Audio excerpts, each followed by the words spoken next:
नमस्कार, मैं भाग्यराज आप सभी का स्वागत करता हूं राजंस करियर प्राइवेट लिमिटेड के इस ऑनलाइन प्लेटफॉर्म पर। ठीक है ना। जैसे कि हमारा जो सीरीज चल रहा था एनएचपीसी के क्वेश्चन को, तो उसी का एक इम्पॉर्टेंट टॉपिक मैं और आज लेके आया हूं, जो है प्रतिरोधों का समायोजन। ये इलेक्ट्रिकल सर्किट का ही भाग है, जो पार्ट 2 है आज का। ऐसी पार्ट 3 आएगा जिसमें मैं इंडक्टर और कैपेसिटर के बारे में बताऊँगा। ठीक है ना। और सैक के बारे में भी मैं आपको बताऊँगा। ठीक है ना। तो पहले फिलहाल इसको चालू करते हैं। Combinations of resistance. आपको मालूम है कि प्रतिरोध का मतलब क्या होता है। प्रतिरोध का मतलब क्या होता है, इंग्लिश में इसे बोला जाता है रेजिस्टेंस। ठीक है ना। आपको समझ आ रहा है कि रेजिस्टेंस मीन्स क्या होता है, जो भी कहीं से चीज़ों को रोकना। रेजिस्ट करने का मतलब होता है रोकना। तो प्रतिरोध का मतलब क्या होता है कि एक वह पदार्थ जो धारा के मार्ग को क्या करे, धारा के मार्ग में अवरोध उत्पन्न करे, मतलब जो करंट के डायरेक्शन को अपोज करता है, वही कहलाता है रेजिस्टेंस। ठीक है ना। तो इसको मैं क्या लिख सकता हूं, तो धारा के मार्ग अवरोध उत्पन्न करने वाला बोल सकते हैं इसको। धारा के मार्ग में अवरोध उत्पन्न करने वाला, इसी को बोला जाता है रेजिस्टेंस। ठीक है ना। उत्पन्न करने वाला। ठीक है। इसे ना कैपिटल आर से दर्शाया जाता है। इसे कैपिटल आर से दर्शाया जाता है। ठीक है, दर्शाया जाता है। और इसका यूनिट, क्योंकि हम लोग को मालूम है ओम्स लॉ क्या होता है, V = I/R होता है, जहाँ पे I होता है करंट, R का मतलब होता है रेजिस्टेंस, V का मतलब होता है वोल्टेज। तो R के अगर मैं वैल्यू निकालूं तो R बराबर क्या हो जाएगा, V/I हो जाएगा। तो यही V/I से ही ना इसका एक डेफिनेशन बनता है। इसका यूनिट V का होता है वोल्ट और I का होता है एम्पियर। तो इसका यूनिट आएगा, इसका जो अगर मैं मेन यूनिट बोलूँ वोल्ट पर एम्पियर, या इसी को ना मैं ओम भी बोलता हूँ, ओम। ठीक है ना। इसी को मैं ओम भी बोलता हूँ। ठीक है। तो ये इसका यूनिट होता है रेजिस्टेंस का। ठीक है ना। आगे बढ़े हम लोग। तो हम लोग का जो मेन टॉपिक है वो है कॉम्बिनेशन ऑफ रेजिस्टेंस, और इससे बहुत सारे क्वेश्चंस आते हैं। तो मैं आपको उसी टाइप का जो अच्छे लेवल के क्वेश्चन है वही करवाऊंगा यहाँ पे। ठीक है ना। तो वीडियो से बने रहिए। देखिए, सेकंड रेजिस्टेंस के कॉम्बिनेशन का कुछ कंसेप्ट मैं आपको बता देता हूँ कि what is the concept behind this. इसके लॉजिक के पीछे का कंसेप्ट क्या है, उस चीज़ों को समझते हैं। पहला नंबर है, रेजिस्टेंस का कॉम्बिनेशन दो प्रकार के होते हैं। एक होता है सीरीज कॉम्बिनेशन और एक होता है पैरेलल कॉम्बिनेशन। ठीक है ना। एक होता है श्रेणी क्रम और एक होता है समांतर क्रम। ठीक है ना। तो श्रेणी क्रम का मतलब क्या है, जैसे मैं बोला यहाँ मैं एक रेजिस्टेंस बनाया, एक प्रतिरोध बनाया ऐसा, दूसरा प्रतिरोध बनाया ऐसा। ठीक है ना। तो ये प्रतिरोध का पहला पॉइंट, ये पहले प्रतिरोध का दूसरा पॉइंट, ये पहले दूसरे प्रतिरोध का पहला पॉइंट, ये दूसरे प्रतिरोध का दूसरा पॉइंट। ठीक है ना। जब पहले प्रतिरोध के दूसरे पॉइंट को दूसरे प्रतिरोध के पहले पॉइंट से मिला दिया जाए, मेरा वर्डिंग समझ आ रहा है मैं क्या बोल रहा हूँ, जब पहले प्रतिरोध के दूसरे पॉइंट को दूसरे प्रतिरोध के पहले पॉइंट से मिला दिया जाता है, तो इस प्रकार के कॉम्बिनेशन को बोलते हैं सीरीज कॉम्बिनेशन। पैरेलल किसको बोलते हैं, जब जो रेजिस्टेंस ना समांतर कब बोलेंगे, जब दोनों रेजिस्टेंस के ना पहले पॉइंट, यहाँ पे इस पहले पॉइंट को इससे मिला दिए, दूसरे पॉइंट को भी यहाँ पे क्या कर दिए, दोनों रेजिस्टेंस को मिला दिए, तो ये समांतर क्रम बन जाता है। अगर ये दोनों रेजिस्टेंस सेम होंगे तो मैं R और R लेता है, क्योंकि दोनों सेम रेजिस्टेंस में मान तो सेम होगा, लेकिन क्या है ये दोनों रेजिस्टेंस अलग अलग होते हैं, इसलिए मैं इसको R1 और इसको R2 से शो करता हूँ। ये R1 और ये R2 से शो करता हूँ। ठीक है ना। इसका मैं लॉजिक बता देता हूँ आपको कि इसके बेसिस पे क्या क्या क्वेश्चन बनता है। ठीक है ना। एक जैसे ये सीरीज रेजिस्टेंस है, अगर मैं इसके बीच का अगर मैं ऐसे वोल्टेज बताऊँ कि यहाँ पे अगर मैं एक वोल्टेज सोर्स कनेक्ट किया हूँ इस सर्किट पे, ऐसे मान लो एक सर्किट में मैं वोल्टेज सोर्स कनेक्ट किया हूँ, यहाँ पे भी एक वोल्टेज सोर्स में क्या किया हूँ, कनेक्ट किया हूँ। ठीक है ना। तो इस चीज़ों में क्या होता है, जब भी यहाँ से वोल्टेज से ये प्लस माइनस है, तो माइनस से इलेक्ट्रॉन निकलेगा, तो प्लस से क्या होगा, करंट निकलेगा। तो करंट निकला, तो सीरीज कॉम्बिनेशन में आप देख सकते हैं कि ये जो करंट है ना, यही R1 में भी जा रहा है और यही करंट R2 में भी जा रहा है। ठीक है ना। तो सीरीज कॉम्बिनेशन का पहला पॉइंट मैं बोल सकता हूँ कि इसमें करंट क्या होता है, तो करंट होता है सेम, करंट सेम होता है, परंतु जो वोल्टेज रहता है, जो वोल्टेज होता है, वोल्टेज ये डिफरेंट होता है, मतलब अलग अलग होता है। जैसे यहाँ का वोल्टेज अलग होगा, यहाँ का वोल्टेज अलग होगा, तभी दोनों वोल्टेज को मिलाऊंगा तो टोटल वोल्टेज V प्राप्त होगा। ठीक ठीक है ना, ये चीज़ों को ध्यान में रखिएगा। ऐसे यहाँ पे ये प्लस है ये माइनस है, तो यहाँ से करंट निकला तो आप देखेंगे ये जो मेन करंट है ये ऐसे आया और दो पार्ट में बट गया, एक यहाँ जाने वाला I2, यहाँ जाने वाला I1, 2 में जा रहा है इसलिए I2, 1 में जा रहा है इसलिए I1, ठीक है ना। तो ये दोनों ही चीज़ें क्या हो रहा है, तो इसमें क्या होता है बेटा, इस जगह पे वोल्टेज क्या होता है, वोल्टेज समान होते हैं, वोल्टेज समान होता है, और जो धारा होती है, जो करंट होता है वो क्या होता है, डिफरेंट होता है। डिफरेंट का मतलब भिन्न भिन्न धारा भिन्न भिन्न ब्रांच में जाती है, ठीक है ना। तो इस चीज़ों को ध्यान से रखना है, ठीक है। सीरीज कॉम्बिनेशन का टोटल इक्विवेलेंट रेजिस्टेंस आता है R1 प्लस R2। अगर इस सर्किट में n रेजिस्टेंस रहते तो plus R3 plus dot dot dot plus Rn तक जाता ही है, ठीक है ना। तो ये R इक्विवेलेंट का रेजिस्टेंस है, ठीक है। ऐसी पैरेलल कॉम्बिनेशन का अगर मैं रेजिस्टेंस का बात करूं पैरेलल कॉम्बिनेशन में, तो 1/R इक्वल टू क्या होगा, ये मतलब इक्विवेलेंट है, ठीक है ना, 1/R1 प्लस 1/R2। अगर यही चीजें कंटिन्यू चलते रहता है, यही अगर n रहता तो plus 1/R3 plus dot dot dot dot dot plus 1/Rn, ऐसे करके रहता है इसका पैरेलल कॉम्बिनेशन। तो मैं सॉल्व करने का तरीका भी बताऊंगा कि कैसे हम लोग चीज़ों को बिना गलती किए हम लोग इसको जो सॉल्व कर लेते हैं। जैसे अगर मेरे को इसका कुछ एक वो बताना रहेगा, अगर आपको कुछ बेसिक चीज़ें बताना रहेगा तो मैं क्या बताऊँगा, इसको मैं थोड़ा सा मिटा रहा हूँ, आप ध्यान दीजिएगा, ठीक है। इस चीज़ों को ध्यान से देखिएगा, पैरेलल कॉम्बिनेशन को ही बता रहा हूँ, आप अच्छे से देखिए उसको, क्योंकि ना ये सर्किट में क्या होता है, बच्चे भयानक सारा गलती कर देते हैं, जबकि उनको आता हुआ क्वेश्चन भी क्या हो जाता है, ये जल्दबाजी में गड़बड़ हो जाता है, क्योंकि ये मैथ्स वाले टर्म है।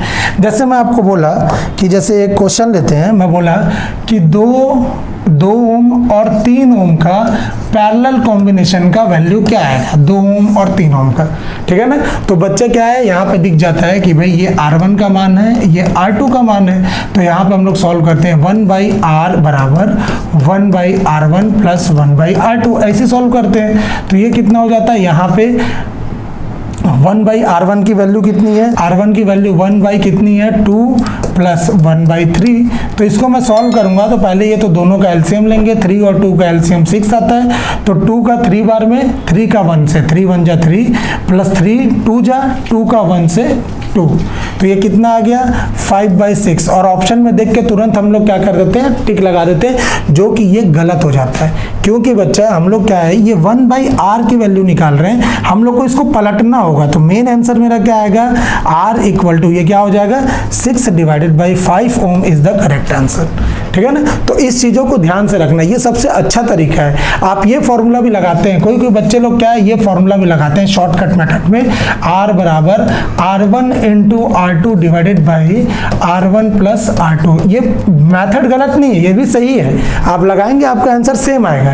लेकिन जब बात करा जाए, जब मैं इस चीज़ों को मैं क्यों बोल रहा हूँ, जब मैं जैसे ही बात करूंगा कि आप एक काम करिए, इसको बना के बताइए कि 3 रेजिस्टेंस अगर पैरेलल में है, 3 रेजिस्टेंस अगर पैरेलल में है तो इनका कॉम्बिनेशन कैसे निकलेगा, आप मुझे एक बार बता के बताइए। आप उस मेथड से क्या कर देंगे, गलती कर देंगे। जैसे मैं बोला कि मेरा 3 रेजिस्टेंस है, 2 ओम, जैसे मैं बोला 2 ohm parallel with 3 ohm parallel with 4 ohm, इसका मेरे को इक्विवेलेंट रेजिस्टेंस बनाना है। तो मैं क्या करूंगा, वो फॉर्मूला R बराबर, जल्दबाजी में क्या कर देते हैं लोग, R1 into R2 into R3 divided by R1 plus R2 plus R3 कर देते हैं, जो कि बिल्कुल भी गलत है। इस मेथड को नहीं लगाना है।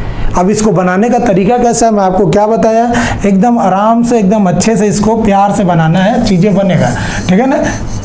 क्या करते हैं ये वाला 2 मेथड में मैं इसको अप्लाई कर सकता हूँ, लेकिन 3 मेथड में इसको अप्लाई करने के लिए मुझे क्या करना पड़ेगा, पूरा डिराइव करना पड़ेगा। तो डिराइव करने का अभी मेरे पास समय नहीं है बेटा, डिराइव करने का मैं कंडीशन नहीं बता रहा हूँ, मैं सिर्फ आपको बता रहा हूँ कि ऑब्जेक्टिव को जल्दबाजी से सॉल्व कैसे करेंगे और सही चीज़ों में, ठीक है ना, जल्दी से हम लोग सॉल्व कैसे करेंगे उसको, ठीक है। तो ये हो जाएगा 1/R इक्वल टू, ये R इक्वलेंट है, तो 1/R equal to 1/R1 plus 1/R2 plus plus 1/R3 सबको सॉल्व किए, ठीक है ना। 1/R1 की जगह 2 प्लस R2 की जगह 3 प्लस R3 की जगह 4, ठीक है। तो इसको सॉल्व करें, 2, 3 और 4 का एलसीएम आएगा बेटा 12। क्यों 12 लिया? क्योंकि 2 के टेबल पे भी 12 आएगा, 3 के टेबल पे भी 12 आएगा, 4 के टेबल पे भी 12 है। कोई अगर इसको 24 ले लेगा गलत नहीं करेगा, ठीक है ना, वो बाद में कट जाएगा, ठीक है। तो 2 6 जा 12, 6 1 जा 6 प्लस 3 4 जा 12, 4 1 जा 4 प्लस ये 1/4 है ना, तो 4 3 जा 12, 3 1 जा 3, तो ये कितना आ गया 6 4 10 और 3 13 डिवाइडेड बाय 12।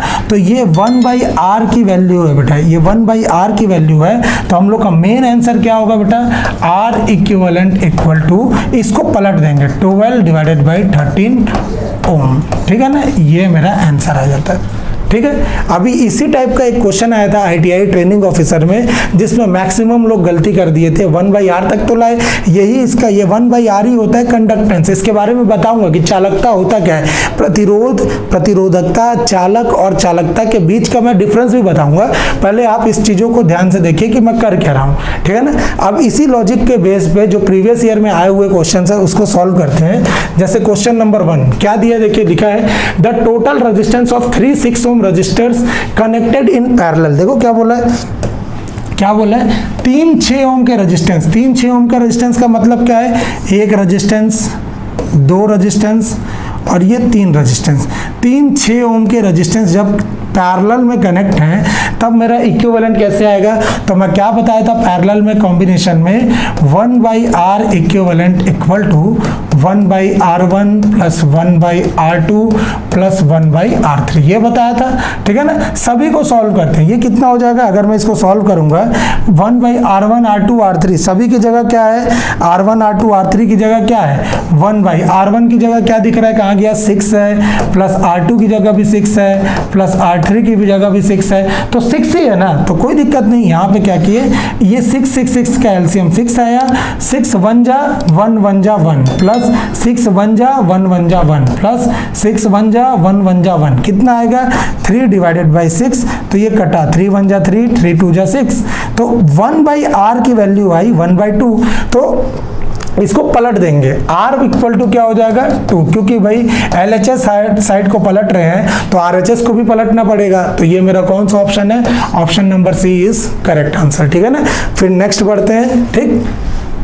नेक्स्ट क्वेश्चन है, देखिए ये बहुत इंपॉर्टेंट क्वेश्चन है और ये ना हर जगह पे क्या होता है, ये ट्रिपल स्टार में है इस चीज़ों को, क्योंकि इसमें ना सिर्फ फॉर्मूला नहीं लगेगा बेटा, इसमें आपका ना लॉजिक भी काम करना पड़ेगा, ठीक है ना, बहुत इंपॉर्टेंट है। देखिए क्या लिखा है, the wire of resistance R is cut into M equal part, मतलब बोल रहा है एक वायर है जिसका रेजिस्टेंस R है, उसको क्या है ना M बराबर भागों में क्या कर दिए हम लोग, काट दिए हैं।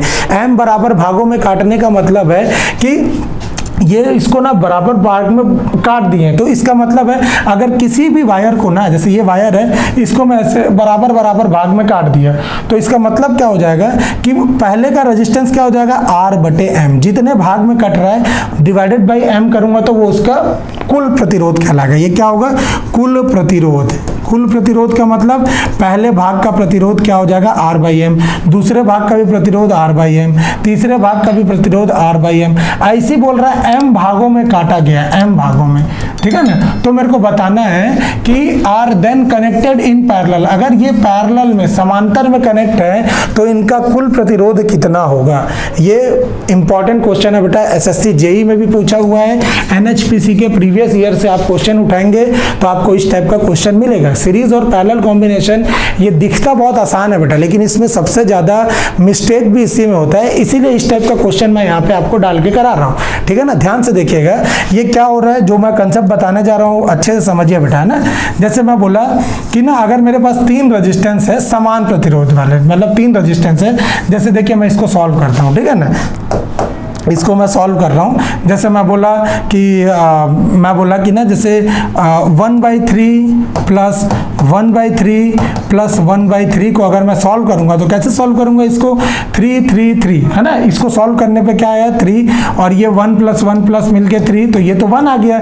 जब क्या था, जब नीचे 3 था, लेकिन जब मैं इसी चीज को हल करूं, देखना इस चीजों को मैं क्या कर रहा हूं, थोड़ा सा मिटा के दूसरे वे में बता रहा हूं। जैसे ये तो सिंपल था, अब जैसे इसी क्वेश्चन को मेरे को ऐसा सॉल्व करना रहता कि मेन क्वेश्चन मेरा क्या था, जैसे मैं बोलता R1/2/3 प्लस 1/2/3 प्लस 1/2/3, इसको सॉल्व करूंगा। कैसे होगा, ये 3 तो ऊपर चले जाएगा तो 3/2 प्लस ये 3 भी ऊपर चले जाएगा तो 3/2 प्लस ये 3 भी ऊपर चले जाएगा तो 3/2 और 2 का एलसीएम कितना आ जाएगा 2, तो 2 1 जाए, ये 3 प्लस 3 प्लस 3, तो मेरा आंसर कितना आएगा 3 3 6 और 3 9 डिवाइडेड बाई 2। तो ये 1/r की वैल्यू है, इसको पलट दूंगा तो r की वैल्यू कितना हो जाएगी 2 डिवाइडेड बाई 9, या इसको मैं बोल सकता हूँ 2 डिवाइडेड बाई 9 को मैं क्या लिख सकता हूँ बेटा, 2 डिवाइडेड बाई 9 को ध्यान से देखना, इस 2 डिवाइडेड बाई 9 को ना मैं ये लिख सकता हूँ 3 का स्क्वायर। इसका मतलब है कि 2 ओम के रेजिस्टेंस को ना जब मैं 3 बराबर भागों में काट दिया तो 2 डिवाइडेड बाई ये 2 ओम तो रेजिस्टेंस तो रहेगा ही, और जितने भागों में काटा हूं ना वो भाग इनटू इसका स्क्वायर हो जाएगा, समझ रहा ना। तो इस फॉर्मूले से मेरा कहाँ दिख रहा है कि प्रीवियस भागों में तो काटा हूं तो रेजिस्टेंस तो रहेगा ही, डिवाइडेड बाई कितने भागों में काटा हूं तो m भागों में काटा हूं, कितने का तो स्क्वायर टाइप में, तो r/m स्क्वायर क्या होगा, इसका आंसर हो जाएगा। देखिए उस टाइप का फॉर्मूले में बनेगा, ठीक है ना। ये बहुत इंपॉर्टेंट क्वेश्चन है सर, इसको ध्यान से पढ़िएगा, इसीलिए मैं इसका कंसेप्ट समझाया कि इसके पीछे का कंसेप्ट कैसा रहेगा। आप कुछ भी ले सकते हैं, आप 4/7 4/7 4/7 भी लेते तो आपका आंसर आता 4/49, ये आपका आंसर आता क्योंकि 4/7 का स्क्वायर हो जाता वो, समझ रहे हैं ना। तो ये ऐसे चीजें आपका क्वेश्चन में बनता है, ठीक है। तो इस चीजों को ध्यान से रखिएगा। नेक्स्ट क्वेश्चन है, देखिए बोला है 3 resistance of equal resistances are connected in series then connected in parallel. मतलब बोला है जब 3 रेजिस्टेंस, ये पहला रेजिस्टेंस, ये दूसरा रेजिस्टेंस, ये तीसरा रेजिस्टेंस इक्वल है ना, तो आर आर और आर। अगर इक्वल नहीं रहता तो क्या लेता, R1 R2 R3 लेता। पहले ये तीनों सीरीज में कनेक्ट है, अब बोला ये तीनों कैसे कनेक्टेड है, पैरेलल में से कनेक्टेड है, ये पैरेलल में। तो इनके कॉम्बिनेशन का आर आर और आर, इनका मेरे को रेशियो बताना है, इनका what will be the ratio of the equivalent resistance in both the cases. तो इनका रेशियो बताना है, रेशियो का मतलब अनुपात बताना है। तो जब 3 प्रतिरोध मेरे सीरीज में कनेक्ट होते हैं, तो मैं क्या बताया था, जब 3 प्रतिरोध सीरीज में कनेक्ट होंगे तो ये तीनों का प्रतिरोध आर इक्विवेलेंट कैसे निकलेगा बेटा, ये आर इक्विवेलेंट, ये इसको ना मैं ऐसे लिख देता हूं, आर इक्विवेलेंट का ये डाउट मत करना, ये वाला इसको RS लिख देता हूं, सीरीज के लिए प्रतिरोध बना देता हूं। R plus R plus R कितना हो जाएगा, R प्लस आर कितना हो जाएगा 3R। ये RS का मान, RS मतलब ये जो है सीरीज का रेजिस्टेंस, ठीक है ना। दूसरा पैरेलल में क्या कर दूंगा, पैरेलल में ये 1/R इक्वल टू ये P कर दिया, RP मतलब पैरेलल, ठीक है ना।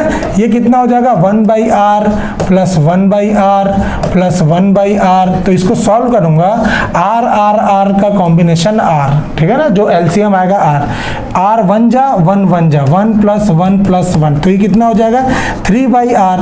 तो ये 1/R की वैल्यू है बेटा, इसको क्या करना है, पलट देना है। तो R की वैल्यू कितनी हो जाएगी यहाँ पे, R इक्वल टू R/3। तो मेरे को इसका बताना है, ये जो RP है ना, इसका मेरे को वैल्यू बताना है कि कितना आएगा, ठीक है। ध्यान से देखिए इधर, ठीक है ना। मैं क्या कर रहा हूँ, इस चीज़ों को क्या कर रहा हूँ, एक जगह मिटा के उसमें लिख दे रहा हूँ, क्योंकि मेरे को रेशियो बताना है ना। तो रेशियो में क्या कर रहा हूँ, सबसे पहले हम लोग का RS और RP का मान बताना है हम लोग को, कितना है RS अनुपात RP बताना है बेटा। इसका मतलब RS बटे RP का मान बताना है। RS कितना निकला था मेरा 3R डिवाइडेड बाई RP कितना आया है R डिवाइडेड बाई 3, ठीक है ना। तो ये 3 ऊपर चला जाएगा, तो ये कितना हो जाएगा 3 into 3R divided by R। तो R से R कट गया, 3 तिया कितना हो जाएगा 9, और 9 के नीचे कुछ नहीं है मतलब 1। तो दोनों का रेशियो कितना आएगा 9:1। कहाँ है ऑप्शन में, option number D is correct answer, ठीक है ना। 1:9 मत कर देना, क्योंकि बोथ द केस बोला है ना, तो हम लोग हमेशा क्या करेंगे, जो भी पहले मेरे को बोला है, पहले सीरीज का बात किया था फिर पैरेलल का बात किया ना, तो मैं पहले ऊपर में सीरीज रखूंगा फिर ऊपर में पैरेलल रखूंगा, ठीक है ना। तो इस चीजों में आपको ध्यान से देखना है, ठीक है। नेक्स्ट क्वेश्चन है, देखिए दिया है find the value of current across both the resistance, मतलब दोनों प्रतिरोधों में मेरे को क्या करना है, करंट के मान को बताना है कि यहाँ पर करंट कितना आएगा, यहाँ पर I1 और यहाँ पे I2 दोनों केसों में बताना है। तो मैं कैसे करूंगा, सबसे पहले दोनों का करंट निकालने के लिए करंट का फॉर्मूला क्या होता है, I बराबर V डिवाइडेड बाई R। ये ओम कौन थे, ओम साइंटिस्ट थे, उसी के नियम से मेरे को वोल्टेज तो पता है यहाँ का 2 वोल्ट है, अगर मैं इसका रेजिस्टेंस बता कर दूं तो मेरे को मालूम चल जाएगा कि भाई करंट कितना है ना। तो रेजिस्टेंस फाइंड आउट करने के लिए दिख रहा है कि ये दोनों रेजिस्टेंस कैसे हैं बेटा, तो पैरेलल में कनेक्ट है, तो पैरेलल में इक्विवेलेंट रेजिस्टेंस कैसे होता है, R इक्विवेलेंट इक्वल टू क्या हो जाएगा 1/4 प्लस 1/4, 4 का मतलब ये 4, ये 1 प्लस 1, ये कितना हो जाएगा 2/4, तो 1 2 पलट दूंगा इसको तो R इक्विवेलेंट कितना आ जाएगा बेटा 2 ओम, है ना। तो समझने के लिए मैं डायरेक्टली इसको करने का भी जरूरत नहीं था, आप बस इतना ध्यान रखिएगा कि दो समान अगर रेजिस्टेंस है तो उनका पैरेलल कॉम्बिनेशन ना हमेशा उसका आधा हो जाता है, और सीरीज कॉम्बिनेशन क्या हो जाता है 2 गुना हो जाता है। ये भी क्वेश्चन में है, ठीक है ना। दो समान प्रतिरोधों का पैरेलल कॉम्बिनेशन का जो इक्विवेलेंट आएगा वो क्या आएगा सर, तो जो इक्विवेलेंट आएगा वो उस रेजिस्टेंस का आधा वैल्यू होगा। अगर सीरीज रेजिस्टेंस रहता, सीरीज कॉम्बिनेशन रहता तो मैं क्या कर देता, डबल कर देता। क्लियर हो रहा है, तो इस चीजों को ध्यान से रखिएगा। R इक्विवेलेंट कितना आ गया 2 आएगा, तो I1 का मान निकाल रहा हूं मैं।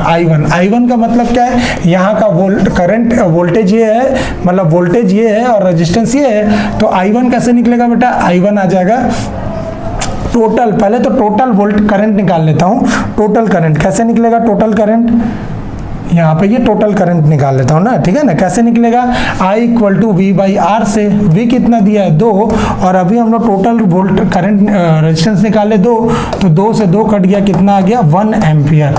मतलब 1 एम्पियर क्या होगा, यहाँ से 2 पार्ट में टूटेगा, यहाँ और यहाँ, क्योंकि दोनों समान है ना, तो 0.5 यहाँ जाएगा, 0.5 यहाँ जाएगा, 0.5 एम्पियर।